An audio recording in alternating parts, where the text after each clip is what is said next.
Usually, whenever I do a video on a strange disappearance or a missing person, the moments leading up to that case are some of the biggest questions. In this case, what happens after they're found is what leads to more questions than answers. One of the biggest questions with this case is how could somebody be found where they were this many months after the incident occurred? This all seems very vague, but once we get into this case, you'll start to understand what I mean.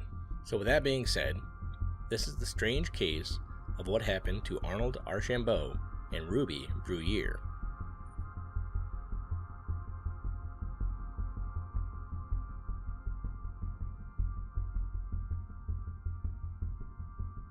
On December 11th, 1992, 20-year-old Arnold Archambeau and his then 19-year-old girlfriend, Ruby Bruguier, went out for a night of partying, accompanied by Ruby's cousin, Tracy Dion, age 17 at the time. Now, if you've noticed, all three of these people are under the age of 21. Ruby and Arnold actually had a child together. All three were members of the Yankton Sioux tribe here in South Dakota, and at the time, Arnold was living with his aunt, Karen Tuttle.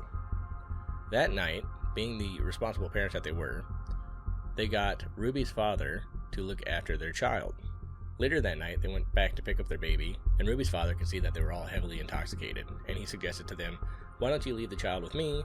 That way you guys can go maybe party a little bit more, come back, pick her up the next morning whenever you guys have slept it off. Ruby and Arnold agreed, said that would probably be the best way about going about it, and then continued on their night of partying. Shortly after that, at around 7 a.m., the three came up to a three-way intersection with USA Route 18 and Highway 50 in South Dakota, which was approximately 1 mile east of Lake Andes. I want to add, just for context, that at the time in 1992, the population of Lake Andes was 851. Now that's really relatively small, and in a town like that, usually everybody knows who everybody is. Since then, the population has actually gone down. Now in 2024, the population is 684 people. So once they pull up to this intersection, they look left, they look right, don't see anybody coming, and Arnold spins out. It's very cold, it's icy. Here in South Dakota, whenever the temperatures really drop, it becomes extremely icy.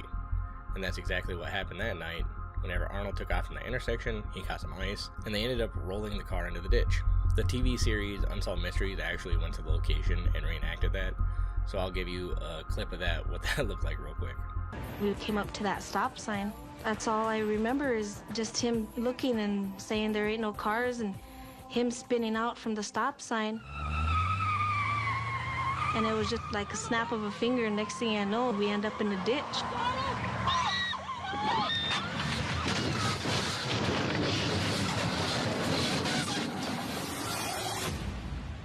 When the car came to a stop, 17-year-old Tracy Dion and Ruby Bruguier were the only ones left in the car. Tracy said that she remembered looking around and not seeing Arnold, and that her cousin was banging on the car. She was screaming, "Oh my God, oh my God."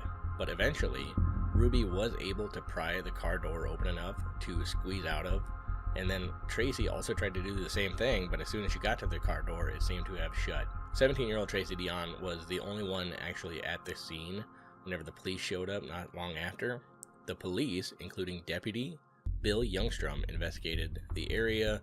They searched all over for any sign of Arnold or Ruby, but no tracks were found, and eventually they came to the conclusion that Arnold and Ruby fled the scene.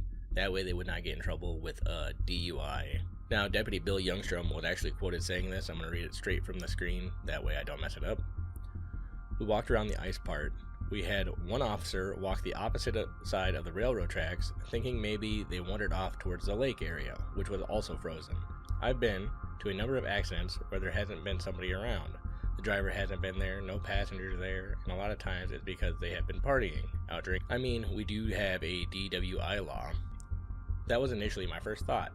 Maybe Arnold was out drinking and didn't want to get arrested, so we figured he'd show up in a few days. Interestingly enough, Ruby and Arnold never did get a hold of any of their immediate family, but some people did report not long after seeing Arnold and 3 other passengers on New Year's Eve. The person who reported this actually would take a lie detector test later on and would pass, but the 3 people that she named that were also in the car with Arnold, they also took a lie detector test and they did not pass. Other people did come forward at times saying that they did either see Arnold or Ruby, but nothing ever really came out of that information. But now we fast forward 3 months to early March, when a motorist heading west into Lake Andes on a Highway 50 would spot something on the side of the road and report it to the cops. This something that they saw in the ditch turned out to be the body of Ruby Bruguier. I'm currently driving west on United States Highway 18 into Lake Andes. This would have been the exact same road that the person was driving on the morning that they spotted Ruby Bruguier's body in the ditch. I kind of wanted to show you guys exactly what that person would have seen coming into town. So here it is.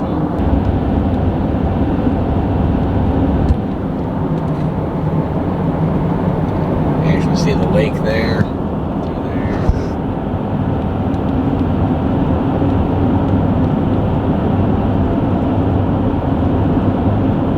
Yep, this has been the area.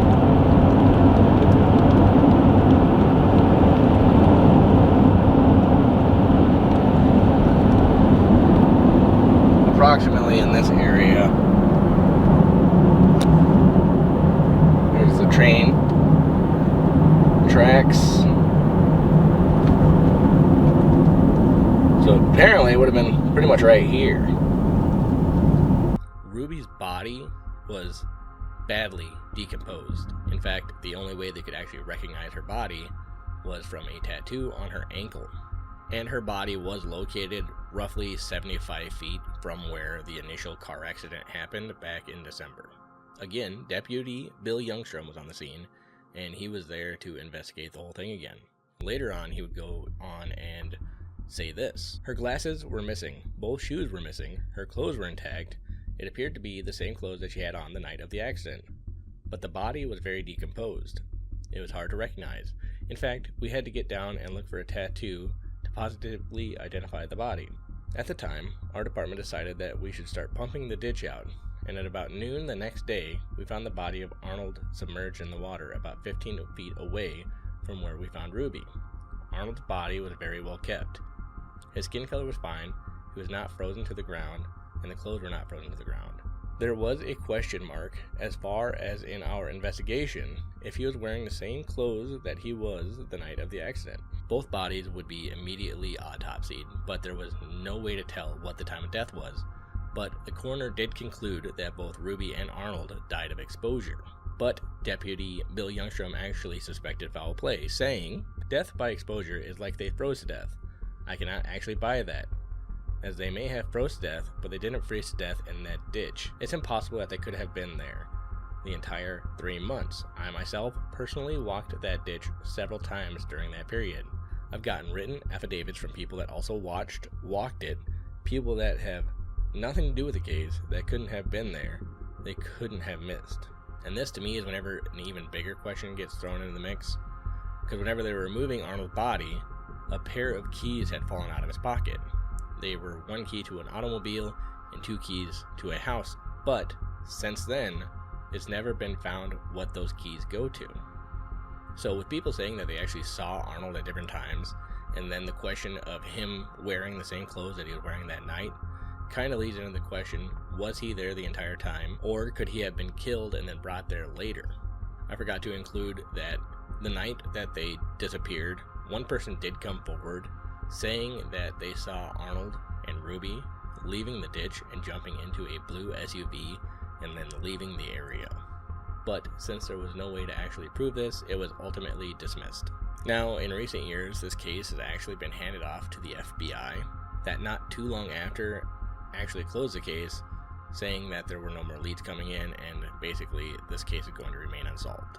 I did, once again, travel to the area where the car accident happened and where these people went missing, and ultimately where their bodies were then found yet again.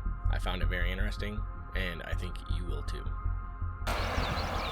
So this would have been the ditch that they both wrecked their car into, and then later were found, months later by the way. So I'll get some footage for you guys of that.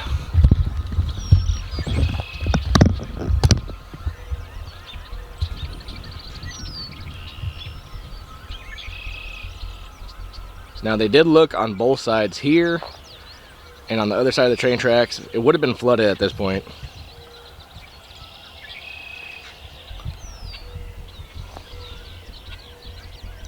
That would have been the intersection that they left from and crashed right there.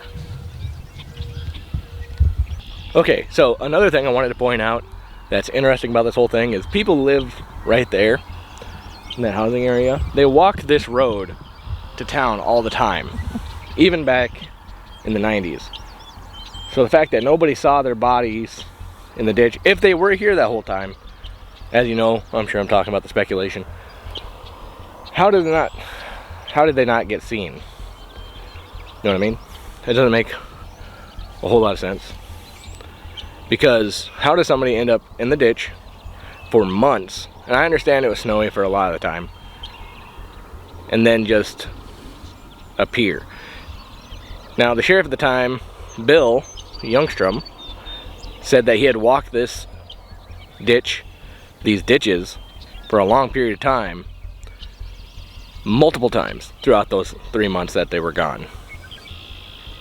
And the fact that he found nothing and that nobody else that just happened to be passing by saw nothing makes it possible that maybe they were killed somewhere else and brought here. I don't know.